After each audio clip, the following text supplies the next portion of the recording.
और रही बात मेनका जी को कोई हारने वाला है नहीं। जब गठबंधन था हमारे यहाँ और सब एक थे, तब मेनका जी यहाँ से जीत गई, तो अब यहाँ कोई उनको हराने वाला तो ये बताइए कि जैसे अभी हाल ही में सोशल मीडिया पर एक फोटो बहुत तगड़े से वायरल हो रही थी कि भीम निषाद जी योगी जी के साथ बैठे हुए हैं, अब वो क्या बोलते हैं बीजेपी में आने वाले हैं, ऐसा लोग कह रहे हैं, तो उसको आप किस नज़र से देखती हैं कि वो आखिर वहाँ क्या करने गए थे?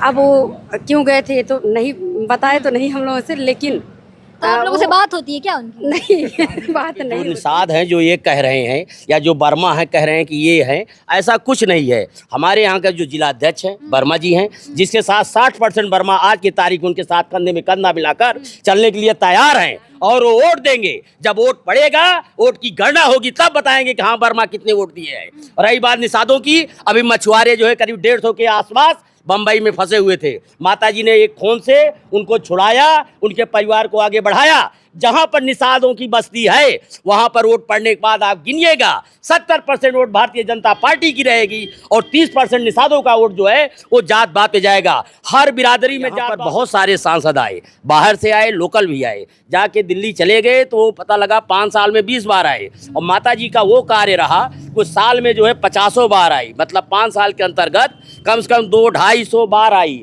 लोगों की समस्याओं को सुना, निवारण किया, और लोग जो है परेशान जो थे उनकी सारी जो है संतुष्टि अब आ किया। जाइए मुस्लिम भाई को, मुस्लिम भाइयों के लिए क्या जो भी योजना आई है क्या उनको नहीं मिला? सब कुछ तो जितना हिंदू को मिल रहा है उससे कई ज़्यादा मुस्लिम को मिल रहा है। अगर हमारे हिंदू भाई में 2 भाई हैं तो मुस्लिम परिवार में 4 तो भाई। माता जी को 70% वोट वर्मा का और 70% वोट निषादों का मिलेगा, इसको कोई रोक नहीं पाएगा। और जब गणना होगी तो माता जी 2 से 3 लाख वोटों में जीत के जाएंगी। सुल्तानपुर की पांव धरती इस बात को बता देगी कि यहाँ से सांसद कितने वोटों से जीते। नमस्कार, आप देख रहे हैं अवध टुडे। मेरा नाम है कनक मिश्रा, मैं मौजूद हूँ बाबा ढाबा पर। जैसा कि आप सभी को पता है 2024 के लोकसभा इलेक्शन बहुत ही नजदीक हैं। ऐसे में सुल्तानपुर से 3 प्रत्याशी उतारे गए हैं, उदयराज वर्मा, रामभोल निषाद और मेनका गांधी जी। यहाँ पर कुछ लोग मेरे साथ मौजूद हैं, मैं उनसे बात करूंगी कि आखिर 2024 का सांसदी का जो कप है वो किसको मिलने वाला है, 2024 में जनता की मूलभूत समस्याएं क्या हैं और क्या कुछ निवारण हुई है। तो आइए बात करते हैं। आज तक सुल्तानपुर का इतिहास रहा है कि दोबारा कोई सांसद रिपीट नहीं हुआ है, तो इस बार आप लोग कैसे उम्मीद लगा रहे हैं कि मेनका गांधी जी दोबारा रिपीट होंगी? उम्मीद नहीं, पूरा भरोसा है कि मेनका जी अब की आएंगी। हाँ। 2 लाख से ज़्यादा उनको लीड करेंगी, क्योंकि उन्होंने ऐसा काम किया है, सुल्तान विकास किया है, टाइम दिया महीने में, इतना कोई सांसद नहीं दिया टाइम, इतना मेनका जी ने किसी के साथ भेदभाव नहीं किया है। उनकी जीत एकदम पक्की है। अच्छा भैया, आपका क्या नाम है? मेरा नाम है बब्बन प्रसाद। बब्बन प्रसाद मेरा नाम है। अच्छा, जयसिंहपुर विधानसभा से मैं आता हूं, और वहां पर जो भी केंद्र सरकार की, प्रदेश सरकार की दी हुई योजनाएं हैं वो समाज में रहने वाले अंतिम पायदान तक पहुंच रही है। किसी को किसी प्रकार की कोई भी तकलीफ नहीं होती है।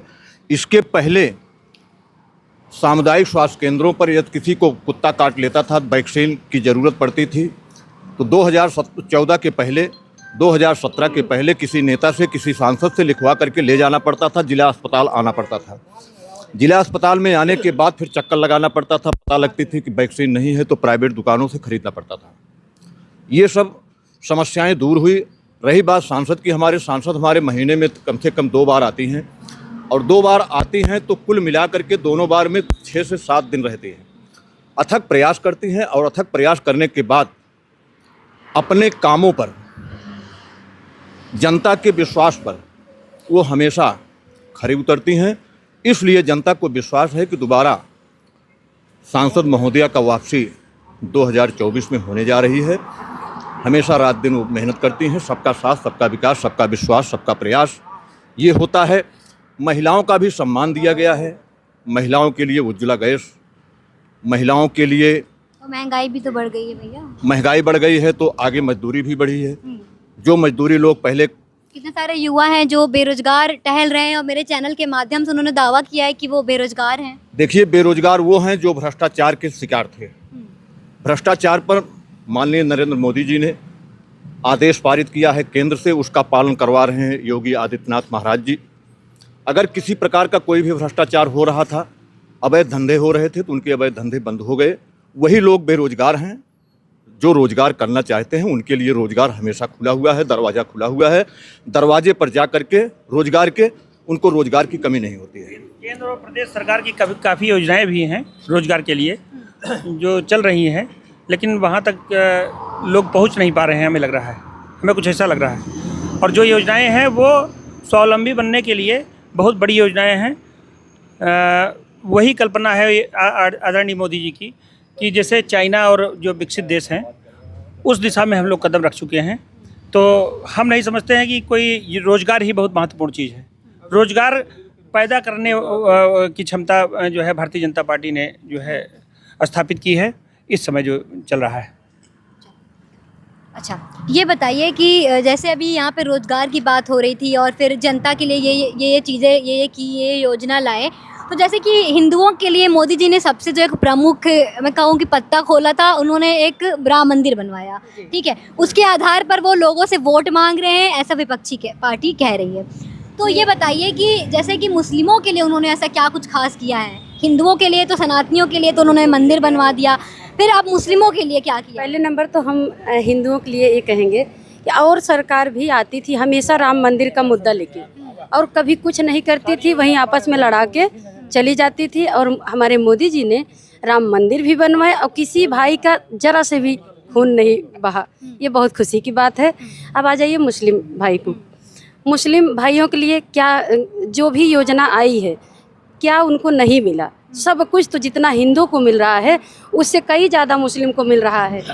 अगर हमारे हिंदू भाई में 2 भाई हैं तो मुस्लिम परिवार में 4 भाई हैं, ये भी जान लीजिए। जो वैक्सीन लगवा रहे हैं, वैक्सीनेशन में आप जान रही हैं कि 6 महीने का साइड इफेक्ट होता है। अगर कोई वैक्सीन लगती है आपके तो 6 महीने के अंदर साइड इफेक्ट करती है, और उसमें भी 0.001% जो है, जैसे पैरासीटामॉल का साइड इफेक्ट है, और 0.00040 और 1 इतना साइड इफेक्ट जो है इस वैक्सीन का है, वो भी 6 महीने के अंदर होना होगा तो हो जाएगा, नहीं तो फिर नहीं होता है। अभी चुनाव में ये जो उनको दिखा कि चुनावी मुद्दा जो है ये विपक्ष वाले उठा रहे हैं, ये पूरी तरीके से गलत उठा रहे हैं। कोई नहीं, क्या बोल रहे हैं? एक जो है चुनावी मुद्दा उठा के जो है विपक्ष जो है अपना एक रोटी सेकने का कार्य कर रहा है मैडम। अच्छा, बहुत सारे लोग कहते हैं, विपक्षी पार्टी भी कहती है, बहुत सारे लोगों ने मुझसे ऑन रिकॉर्ड ऑन कैमरा कहा है कि मोदी जी ने देश बेच दिया है, मोदी जी ने अडानी और अंबानी को पूरा देश का जितना भी मतलब जितना भी मैनेजमेंट है वो सब उनको दे दिया है। तो इस पे आप क्या कहेंगे? ऐसा नहीं है, कुछ भी नहीं है। मोदी जी ने जो कार्य किया है बहुत सराहनीय कार्य किया है,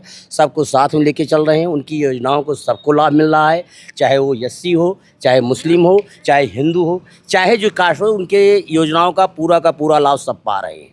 और रही बात मेनका जी को कोई हारने वाला है नहीं। जब गठबंधन था हमारे यहाँ और सब एक थे, तब मेनका जी यहाँ से जीत गई, तो अब यहाँ कोई उनको हराने वाला है नहीं। कर्मचारी हैं, सरकारी कर्मचारी जो गलत काम करते थे उन पे माता जी ने रोक लगाया है। और यहाँ पर बहुत सारे सांसद आए, बाहर से आए, लोकल भी आए, जाके दिल्ली चले गए तो पता लगा 5 साल में 20 बार आए। और माता जी का वो कार्य रहा कुछ साल में जो है 50 बार आई, मतलब 5 साल के अंतर्गत कम से कम 200-250 बार आई, लोगों की समस्याओं को सुना, निवारण किया, और लोग जो है परेशान जो थे उनकी सारी जो है संतुष्टि किया। इसलिए मेनका जी को कोई हरा नहीं सकता, वो 2 से 2.5 लाख वोटों से जीतेंगी। और अब उनकी कोई जोड़ नहीं है और कोई तोड़ नहीं है, कोई उनको हरा नहीं पाएगा यहाँ सुल्तानपुर के इस पावन धरती से। अच्छा, जैसे इन्होंने कहा कि मेनका गांधी जी को कोई हरा नहीं पाएगा, तो आपको पता है कि मेनका गांधी जी के अपोजिट में राम भुवल निषाद हैं, कि वो निषाद हैं, और जो उदयराज वर्मा है वो वर्मा है। तो ये कह रहे हैं इस बार कि जितने वर्मा हैं या जितनी भी पिछड़ी जातियां हैं वो हमारे साथ हैं। और भीम निषाद का ही नाम आता है क्योंकि काफ़ी बार वो आ चुके हैं। हाँ, भुवल निषाद कह रहे हैं कि सारी जितने भी मतलब निषाद हैं वो उनके साथ हैं। तो फिर ये बताइए, फिर बीजेपी के लिए अब क्या बचा?